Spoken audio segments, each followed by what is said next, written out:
এটা মনে আছে কলকাতা থেকে চালাতে পারে। हम लोगों को अभी छोड़ना नहीं है, पुलिस को भी हम लोग बहुत मारेंगे। অশোক দিনদা বলে पुलिस को भी मारना पड़ेगा, वो दिन आ रहा है, पुलिस भी मार खाएगा, बहुत झोलाई होगा उनका भी, मैं क्लियरली बोल रहा हूँ। एक बार हमारा भारतीय जनता पार्टी का लोग ऊपर से निर्देश दे दे, पुलिस को मार मार के ममता का आंचल में छुपना पड़ेगा, इतना मारेंगे पुलिस को। অঙ্কনের বক্তব্য না, हम অঙ্কন लोग शांतिपूर्ण भावे অঙ্কন এটাও কি কাঙ্ক্ষিত? এক সেকেন্ড, কি এটা কি কাঙ্ক্ষিত? না না, আমি মানে বিরোধী দলনেতার এই মন্তব্যের তীব্র প্রতিবাদ জানাচ্ছি, তীব্র থেকে তীব্রতর প্রতিবাদ জানাচ্ছি। শুয়োরদেরকে এইভাবে অপমান করা উচিত হয়নি।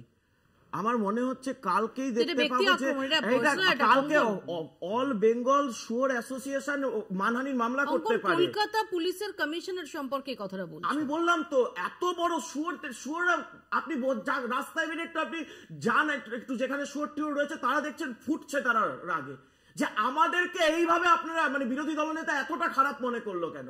শেষ অব্দি আমার নামে এরকম, আমার জাতির নামে এরকম গালাগালি কেন? ক্লিয়ার ব্যক্তি আক্রমণ অঙ্কন।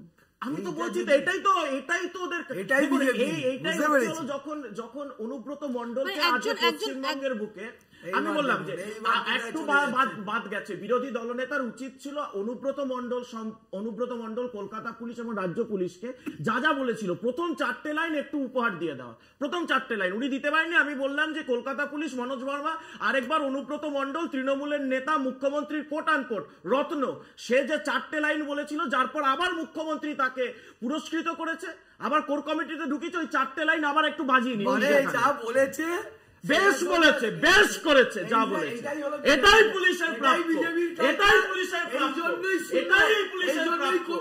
যা বলেছেন বিরোধী দলের বেশ করেছেন, আগামী দিন বেশ করেছেন বিরোধী দলের, এই ভাষাই বলতে হয়। এটাই হলো আপনাদের অত্যাচার করবে অভয়ের মাকে, অত্যাচার করবে তামান্নার মাকে, আর চোর-ধর্ষকদের ধরতে হবে না, বেশ করবে, বেশ করেছে, যা বলেছেন বেশ করেছে।